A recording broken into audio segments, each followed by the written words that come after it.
So, hello guys. Today we have with us Christopher Hyland. Did I pronounce that right? In English, people say Highland, yeah, but it's a Norwegian name. So Hillam, if you want to try your Oh, Norwegian Hillon. pronunciation. But I've accepted Highland for years, so I'm more than happy to Who continue is with it. who holds the page for Tears at La Bombonera on Twitter. He writes about football and mainly about South American football from an outsider's perspective. He's a Brighton-bred, Oslo-born Brit who is currently living in South America and exploring the culture there. So, how's life? How's South I, America? well, I'm back in Oslo actually. I came back to Norway in 2019. So my 6 years in predominantly in Argentina came to an end at the beginning of 2019. So I came home right before the pandemic, Oh. luckily in some ways, even though I do miss South America a lot. So first of all, how did you fall in love with South America and its football? The football, I mean, the football is always there. I was traveling in 2009 for the first time, backpacking, and a friend from school, and I went to Brazil for 1 month and Argentina for 1 month. Not the classic 6 months where you travel around and see all the countries. And I fell in love with Buenos Aires. Even now, I can't really put my finger on what it was 13 years ago that made me think I have to come back. But after a month there, and I mean a month in Argentina, so like a week in Buenos Aires at the time, I was convinced that I had to move back and spend some time there. And the plan was 1 year or two, and that quickly became three and then six. So I I guess I can put words on now what it is about Buenos Aires, but back then I had no idea. There was just something about the city that caught that grabbed my attention and wanted me to move back. And that was really before I learned a lot about the football. I knew there was a lot of football clubs there. Boca Juniors was on the top of my list of places that I wanted to go to, Yeah. stadiums that I wanted to visit. We also went to a game at Monumental at River Plate, but I hadn't really heard of any other clubs. So it wasn't before I moved back that I really got to kind of get under the surface of those two clubs that are really, iconic, iconic kits, iconic stadia, iconic players. Nicknames. I think, Yeah. yeah, I mean, I think the majority of people even if you're half interested in football, I think you would recognize Boca and Rivers kits and you would have heard of those two clubs. But then again, there's so much more under the surface to discover. And to do it well, I think you need to spend some time there. Mhm. You know, that's really interesting because the thing is, I ask everyone a question whether where they'd like to live for 3 to 12 months and spend time, and my answer to that question is Buenos Aires. I'd love to go there someday. And is that the CA Patronato kit, by the way? Platense. Um, Platense. Oh, sorry. Yeah. yeah, yeah, close. Yeah, I thought I had to take. Thought I had to put something on that was representing Argentina. But of course, the Mhm. camera is a bit is a bit Yeah. Yeah. lopsided, so you can't see it properly. But it's very Mhm. hot here in Norway, so football kits are wise when it's. I realize you're in India, are you? Yeah. Yeah. Yeah. Our weather It's is probably also, hotter there, but pretty hot. Yeah. yeah. I'm wearing an But FC Goa jersey from okay. Goa. Yeah. So, my first question would be, how was Europe different from South America when you first looked at South American football through the eyes of an outsider? I'm an Arsenal fan, so Premier League and Arsenal with a new stadium. Well, okay, 16 years ago already, but the Emirates being a new stadium, we have Premier League has gone massive on a global scale. Everybody loves the Premier League, but it's so sterilized. It's so like it's kind of lost its connection to what it was in the 60s, 70s, 80s, even when I went to my first game in the mid 90s. And there are some things which are good about it. I mean, safety is obviously a Yeah. good thing. Less hooliganism is certainly a good thing. But it's a bit boring as well. I mean, you see some of the best players in the world, of course, but you're paying high prices for something that I don't know, maybe it's starting to lose its soul a little bit. You go to South America and you see a football that is like 30, 40 years behind. The stadiums are old. They're all standing, mostly terrace. I mean, there are seats, of course, but lots of concrete terracing. And again, that's a Mhm. good thing and a bad thing because it does mean that there's a lot of it does increase and improve the atmosphere, but it can be a little bit sketchy at times as well. There was an incident at Racing Club. They have, well, as I say, most of the clubs have concrete steps with very few barriers. And inevitably, if it gets too full there, it does give you a little kind of impression of what football in the 80s was in England with Oh, uh, Hillsborough, for example, or if you've read Fever Pitch, or if any of your listeners have read Fever Pitch, Nick Hornby talks about of being in a stand which is far too crowded with that kind of avalanche of people moving back and forth and your feet don't touch the ground. You do get that when you have a full stadium in Argentina. That it doesn't fill you with confidence necessarily, but it does improve the atmosphere. So in a good way and in a bad way, it's an 80s version of maybe European football, mhm. which I didn't experience. Like I say, I went to my first game in the Premier League era in 1995. Was my first game at Highbury. So it gives me an impression that that's what football was like in England, and it's less sterilised and it's a little bit more edgy, I guess. Yeah, also, Premier League seems like it's made for the TVs nowadays. Whereas Hmm. South American. So tactically, I'd like to ask, is South America behind because the coaches they produce, they still have the excellence, but yet at least there is some kind of uh, deeper narrative that South America might be tactically slightly behind. So what have you seen? Inevitably, because of the money, they're going to lose their best talents, whether that's best coaches or best players. So they are limited in that regard. I mean, you're not going to have the stability of a Manchester City or a Liverpool who have world class coaches who can get in world class players who want to be there for 5, 6 years at a time. Um, the exception, I guess, is River Plate with Marcelo Gallardo, who's been there for a long time, but Yeah. it's inevitable that he'll move to Europe at some point because he's achieved incredible stuff with River Plate since they returned from having been relegated 11 years ago. Um, and Hernan Crespo, for example, did a good job in Argentina taking Defensa and Y Justicia, if I'm not mistaken, to the Yeah. final, winning the Copa Sudamericana. Then he gets a job in Brazil. So even Brazil and Mexico and the United States now are attracting a lot of South American, or if we focus on Argentina, a lot of Argentinian talent, and inevitably Europe as well. So what you have to work with over there is very short term. Um, if River Plate, Boca Juniors, or any other club in Argentina for that matter, have a good run and they achieve good stuff on the pitch, inevitably players will leave and the coach will leave. So Mhm. the turnaround is quite high. So I guess there's a limit to how much they can, like I say, with stability, how much they can develop a tactical or club identity or playing style or whatever. Like I say, the exception is Gallardo in River because he's been there for the best part of 10 years already. Yeah. Yeah. Also, speaking of the river relegation, you left South America right after the end of the World Super Classico, right? So did you get to witness that one? Yeah, that was the end of 2018 when Boca played River in the Copa Libertadores final. Um, I was lucky to have been to River Plate on the Tuesday night at home to Gremio. So I caught the semi-final first legs in Boca's stadium. Well, first El Monumental on the Tuesday night, and then on a Wednesday it went to La Bombonera for Boca Juniors against Palmeiras.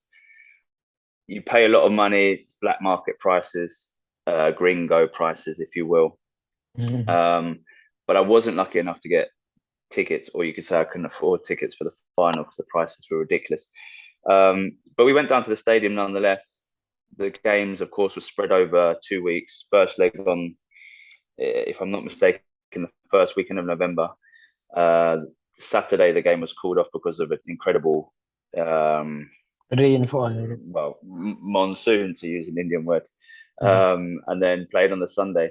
we went down to the stadium just to get the atmosphere and see the kind of crazy build up for what is and To what come. was, and Hmm. one of the biggest games in the world, in the history of world football, really. Hmm. And obviously the result, for those who know what happened, showed that it was probably too big of a football match. Um, Certainly for Buenos Aires, and certainly for Argentinian police or Argentinian society to even handle. I'm sure you've seen the Copa 90 Yeah, Copa 90. That's documentary. exactly where my love for Argentinian football comes from. I see it again and Right, again. okay. They're fantastic. Yeah, me too. I've seen it so many times. It's and it gives me goosebumps every time to Hmm. think that. And again, the good stuff and the bad stuff. Even the Argentinians, the taxi driver in that documentary, short documentary, expresses that kind of shame, embarrassment, shame, because they're very critical of society. They're very critical of their politicians and even of themselves. Not, I wouldn't say they're Hmm. pessimistic or negative, but they can never get the economy to work properly. They can never get their politicians to work properly. So they're really fed up of being like this disaster country that never gets things to work. Football is the one thing they had that they can be proud of. Argentina do well in the World Cup, or they've always had great players and they've won World Cups, and they've got a great team at the moment. And then when that doesn't work, they lose all hope. So I think the fact that the game had to be played outside of Argentina shows that maybe that was too big of a game. Hmm. Um, but it was incredible to experience. I mean, we weren't there when it happened. The bottling, let's say, of the bus. We'd been in that area only 20 minutes before, but we had to go and find a pub to watch it, seeing as we didn't Hmm. have tickets to the game. So as we were arriving at the pub, we saw all the messages on Twitter that there'd been an attack, and we thought, oh, well, attack is maybe too strong a word, but at least like an incident which had led to the game eventually then being called off. Postponement. But that's what you. I mean, like I say, the good stuff and the bad stuff. Hmm. Also, speaking of the Copa Libertadores final, I'd really like to know how it's different from the UCL. I have seen, the YouTube videos which tell you how it's different, but can you tell my viewers once how the Copa Libertadores is different and how it is still exciting, which people fail to believe? They've basically now copied the UCL Champions League format, where they have a one-off final. That it used to be, they used to play the Copa Sudamericana, which is the equivalent of the Europa League, let's Europa say. League. And not to confuse things, they don't have a Conference League equivalent. So just to have two tournaments. Copa Libertadores is like the Champions League. Copa Sudamericana would be like the Europa League or the old UEFA Cup. And they used to play it 6 months at the beginning of a calendar year, the Copa Sudamericana, and the last 6 months used to be the Copa Libertadores. So actually, River Plate could play in both in the same season. You can, in Oh. theory, you could win both tournaments in the same season, and they Mhm. would have a home and an away final. So just like the Champions League has home and away legs in the quarterfinals and the semi-finals, South America would have that in the final too, Did you which like that gives you a format? huge. By the way, did you like that format? Mm, no, I mean, I didn't really question it. I like the idea that it's different, but of course, it Yeah. gives you a huge advantage being the home team in the second leg. One of the stories in the book, which you referenced at the beginning, Tigre from Argentina is a small club from just outside Buenos Aires. I say small club. It's not one of the big clubs. Let's say I don't want to be detrimental to their. They got to the final of the Copa Sudamericana and they played against São Paulo, which is a big club from Brazil. Big club. Yeah. The first leg was played in Buenos Aires, finished 0-0. They played at the La Bombonera because Tigre was too small. The stadium was too small. The second leg then was in Sao Paulo. And what happens is you have 11 football players, 20, 30 people that travel from Tigre into a cauldron of chaos and hatred. And it's a city of 20 million people. Granted, not all of them are Sao Paulo fans, but the police certainly don't want an Argentinian team to win. Hmm. And that affects the referees as well. So that game was actually called off at half time, and because the Tigre felt that they were being, I mean, there was stuff that happened on the pitch. Sao Paulo led 2-0 in quite early. Lucas Moura, the Tottenham player, scored and one of the goals.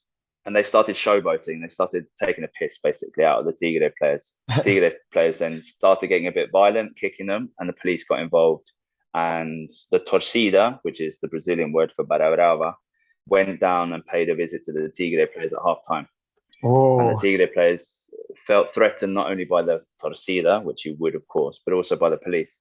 And there were pictures. They released pictures of blood on the wall on the changing rooms. So they refused to come out for the second half, and the title was then given to Sao Paulo by default. So Sao Paulo went back onto the pitch in the second half, waiting for Tigre to come back. Eventually, the game was called off. They were handed the trophy and they did their lap of honor. But of course, that's the disadvantage of having a two-legged final, yeah. because the police aren't to be trusted necessarily. The football authorities aren't necessarily to be trusted. So you're traveling. Better to have a neutral final, maybe where in theory it's a fairer kind of, both teams have to travel to a neutral venue. Neutral location. I would quite like to see Champions League quarterfinal and semi-final played in a neutral venue as well, much like they did during the pandemic. Again, I think they've gone into. I think they've seen the success of the Champions League and they want to replicate it to some extent. So now the Copa Sudamericana and the Libertadores run parallel over the calendar year, just like the Europa Europa and League and UCL. Champions League. Yeah. Yeah, so again, coming back to Copa Libertadores, which are the major teams from other countries who have won it? And can you name a few of them from Colombia, from Peru, from Ecuador? I don't. If we're talking about the Copa Libertadores, I'm not sure an Ecuadorian team has won it. Independiente del Valle won the Sudamericana, if I'm not mistaken, a few years ago. That's an interesting story because they've developed a lot of their own players. And they continue to develop a lot of their own players. No, if you go back, the last few years have been dominated by Brazilian teams. Generally speaking, it's dominated by Argentinian and Brazilian teams. But every now and again, there is a team that comes through. Once Caldas, which is a small team from Colombia, beat Boca Juniors in 2004 on penalties. And that was huge because Boca Juniors were in there. They had an incredible run where they won the Copa Libertadores maybe 3 out of 4 seasons or 4 out of 6. And that one they lost in 2004 would have been 5 out of 6, essentially. Wow. So they beat an excellent Boca Juniors team on penalties. And to get to the final, of course, is impressive in and of itself for a relatively small team from Manizales, which is the coffee region. One of the more famous or infamous examples of a Colombian team winning the Copa Libertadores is from Pablo Escobar's time running Atlético Nacional in the late 80s. And Colombian teams had always got to the finals. América de Cali had got quite far and lost 3 years in a row. And there's a curse. They said there was a curse on their club. Curse. I think Colo-Colo, I think, have won it. That's one of the big Chilean teams. I'm pretty sure they've won it. Yeah. So other teams have occasionally won it, but there is a bit of a monopoly, if you can say that about 2 countries. There's a bit of well, certainly now the last few years dominated by Brazilian teams, and it's not maybe that surprising. It's a country that's 4 times, 5 times bigger than any other country, any other neighbor. So they have and its population is equal to all the other countries combined, right? Exactly. I think Colombia and Argentina are probably close to 50 million. Brazil is 220 plus, I think. So it's a significant jump. So they have a lot more talent, they have a lot more money, and actually there's a lot more money in Brazilian football because they're getting a lot of these stars back, and they're keeping a lot of stars. They're not having to sell them anymore. So for some reason they managed to put a lot of money in football and keep players and bring players like Diego Costa back, and the Hulk is there. So they're dominating. Yeah, so is Brazilian football currently slightly ahead of Argentinian football, club football? Yeah, based on the Copa Libertadores, the teams that get there, I think in the quarterfinals now this year, I think 6 out of 8 were from Brazil, Damn. if I'm not mistaken. 5 or 6 out of 8. It didn't help that the Argentinian teams met each other and knocked each other out, Oh, which was the case now. Vélez played against Whereas, Talleres, and yeah, yeah, yeah. Vélez went through to the semi. So now I'm assuming there'll be three Brazilians and one One Vélez. Argentinian, Vélez aspect.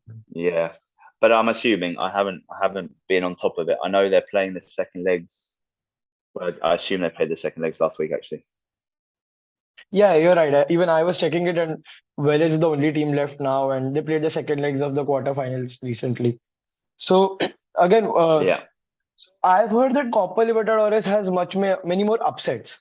So what's exactly the reason for it than the UCL?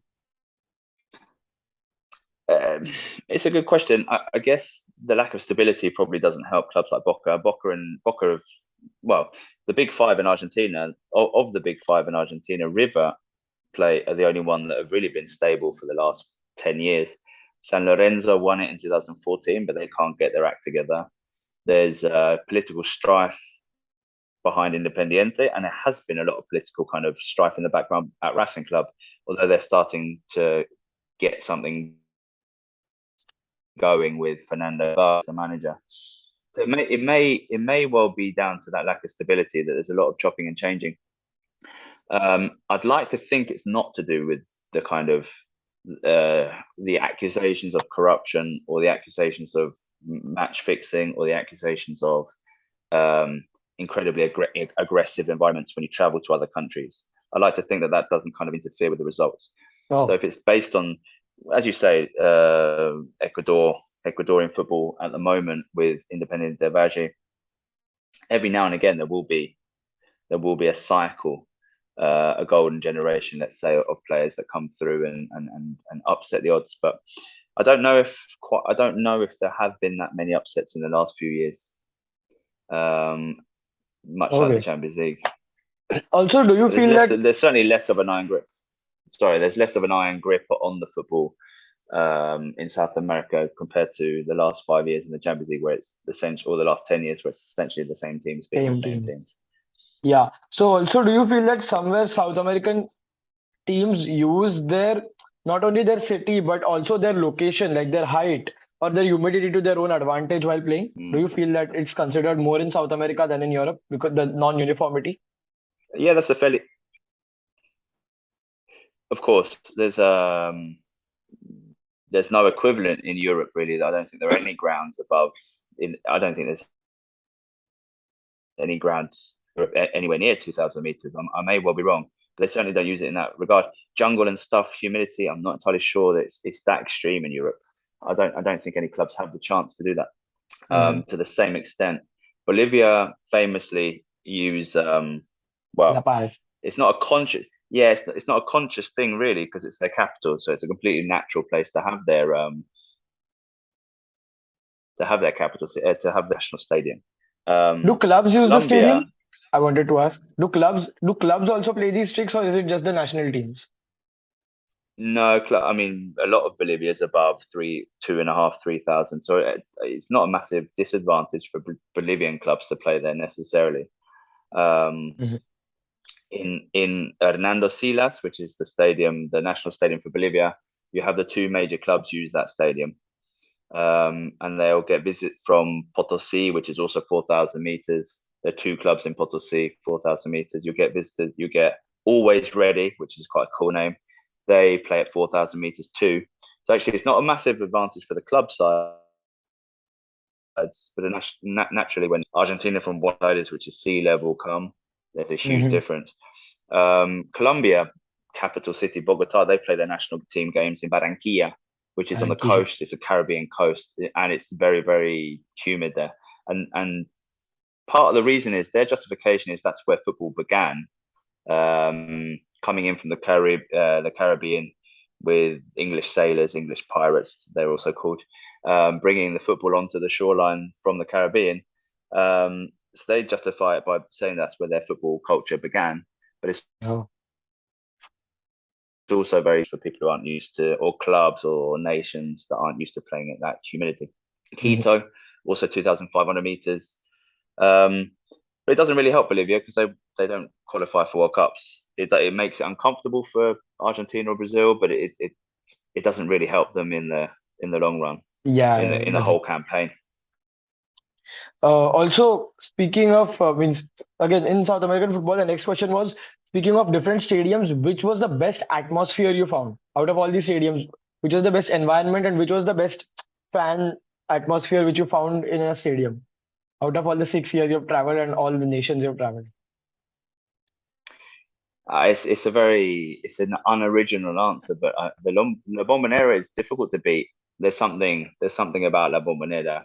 Um, you may well, I'm sure I think they talk about it in the Copa 90 documentary. It's certainly covered, but extensively other places.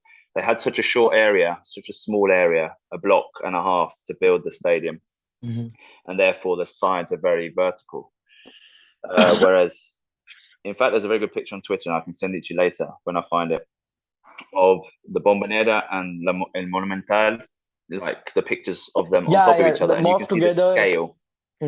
Yeah. Yeah, you can see the scale, how big El Monumental is compared Hmm. to La Bombonera.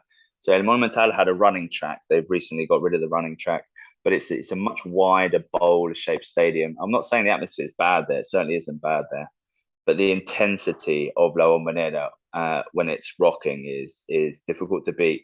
I mean, Argentinian football generally is fantastic. You won't be disappointed, even if you go to Platense, which is a relatively humble, let's say, team, Tigre, Argentinos Juniors.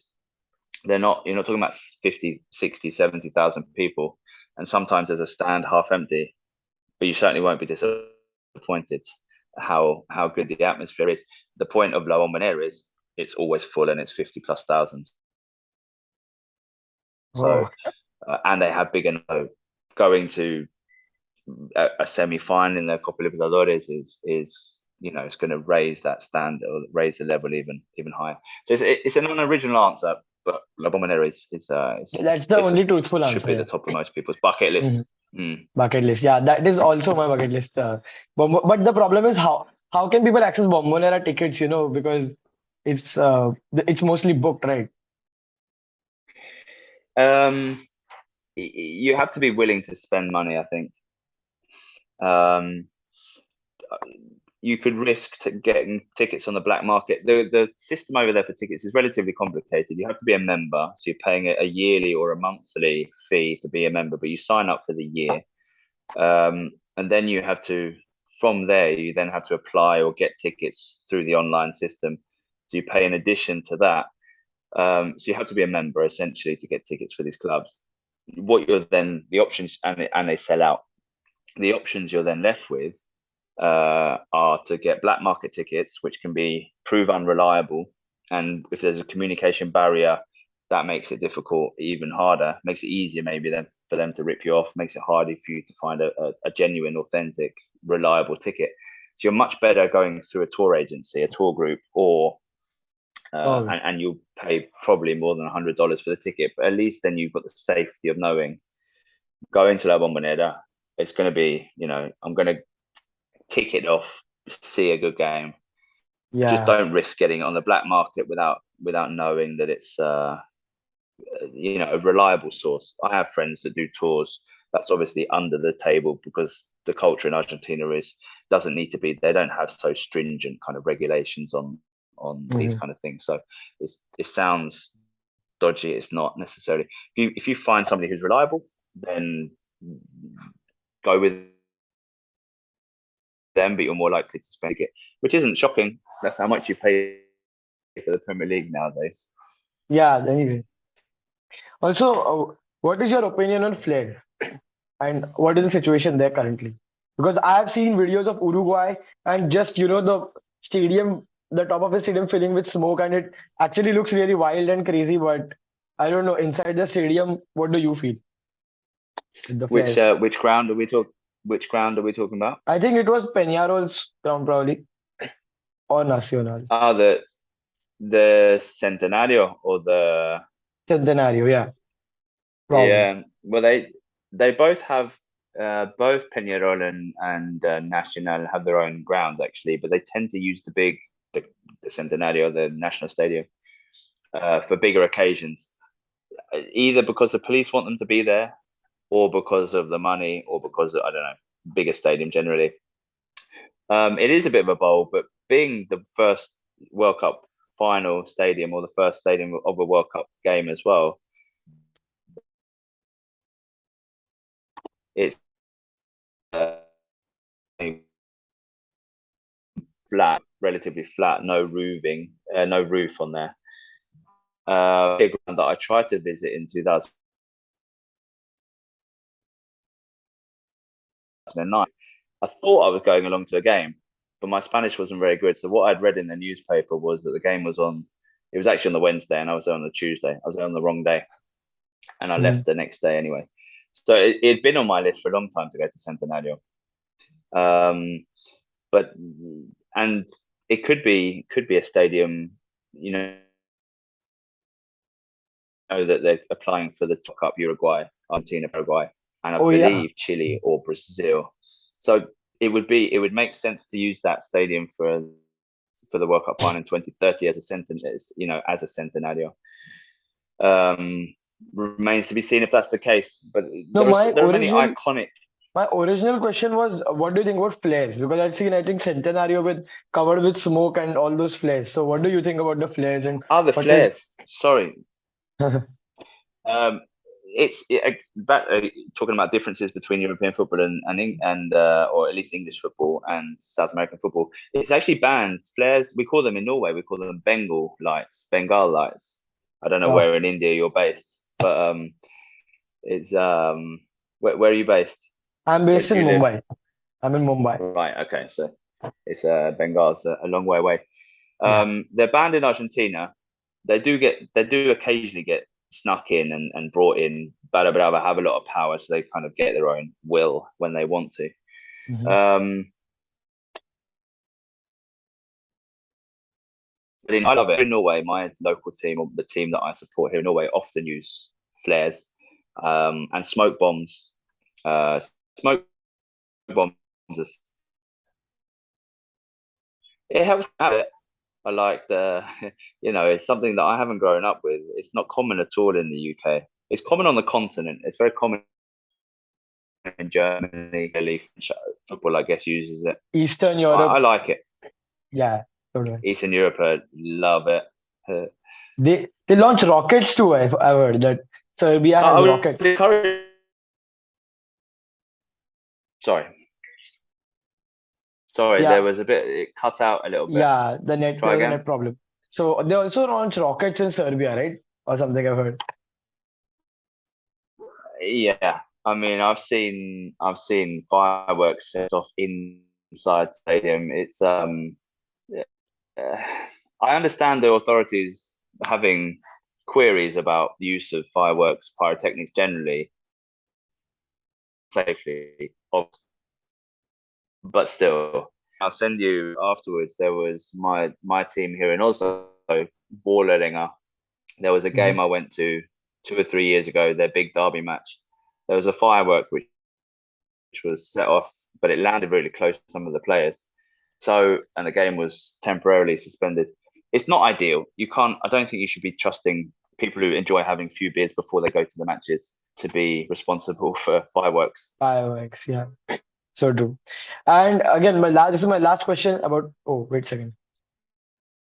What having gone? My last question would be, what are the weirdest traditions you have seen in all of your football tourism? The weirdest traditions? Yeah. Oh, a few.